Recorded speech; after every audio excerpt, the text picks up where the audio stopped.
Olá! Hoje nós vamos falar um pouquinho sobre a perda de peso involuntária nas pessoas idosas.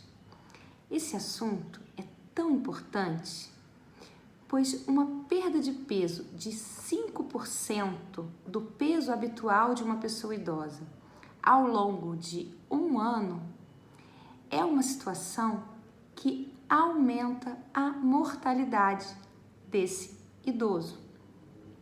Então, é uma situação que requer uma avaliação médica para que possamos descobrir as causas desse emagrecimento. E as causas geralmente são multifatoriais, ou seja, são múltiplas essas causas. O que pode estar acontecendo? Em primeiro lugar, uma redução da ingesta, com ou sem perda de apetite. Pode estar acontecendo também o desenvolvimento de alguma doença de base, como por exemplo um câncer, uma neoplasia, uma doença endocrinológica, como um hipertireoidismo, e outras questões médicas também podem estar acontecendo. Outra causa comum de perda de peso é a sarcopenia, ou a redução da massa magra, da massa muscular. Quando a gente começa a perder massa muscular, o nosso peso diminui. Aprofundando um pouco mais a questão da redução da ingesta, ela também tem múltiplas causas. Algumas vezes, a pessoa está ingerindo menos alimentos, menos nutrientes, por uma questão social. Por exemplo, uma pessoa que no momento vive só, já não tem mais o esposo, não tem mais os filhos em casa, já não tem mais estímulo para cozinhar e acaba optando por alimentos mais pobres nutricionalmente. Então tá aí um exemplo de uma causa social, de uma redução da ingesta. Não está acontecendo nenhuma doença, mas a situação social daquele idoso desfavorece uma boa nutrição. Uma outra causa também de redução da ingesta pode ser uma questão psíquica, que aliás é a causa mais frequente do emagrecimento na pessoa idosa. Uma depressão, uma ansiedade acabam reduzindo a ingesta alimentar do paciente. Uma doença também, como eu comentei, pode estar causando isso.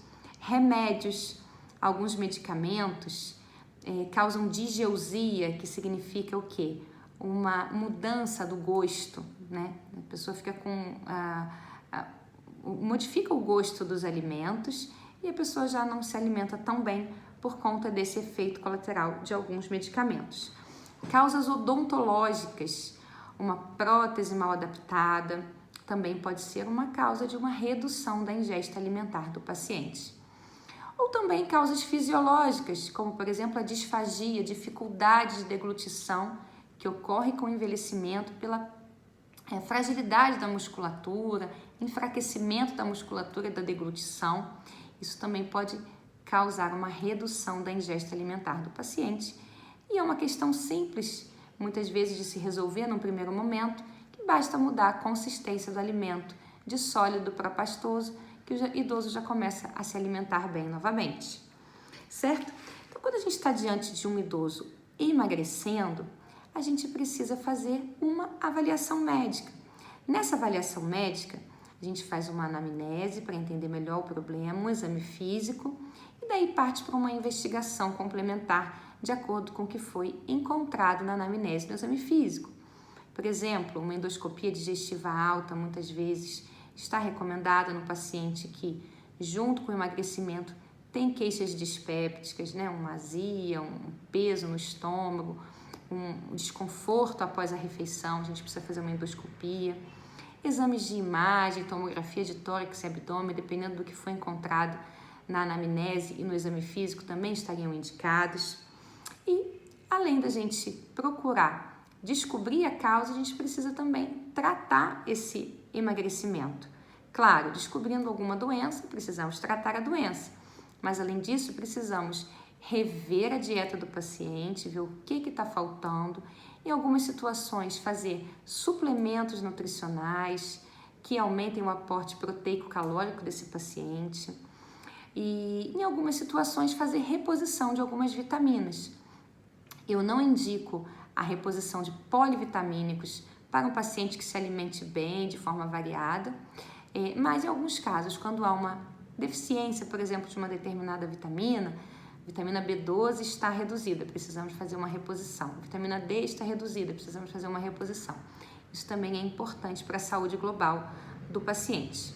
Sublinho aqui também que não está indicado aqueles medicamentos para abrir o apetite. Muitas vezes os pacientes perguntam, doutora, tem algum medicamento que possa abrir apetite? Existem medicamentos para abrir o apetite, mas na pessoa idosa o risco é maior do que o benefício. Esses medicamentos podem causar efeitos colaterais que são muito graves para o paciente. Não vale a pena ir por esse caminho, e sim tratar a causa base e fazer uma melhora na alimentação, muitas vezes utilizando suplementação, certo?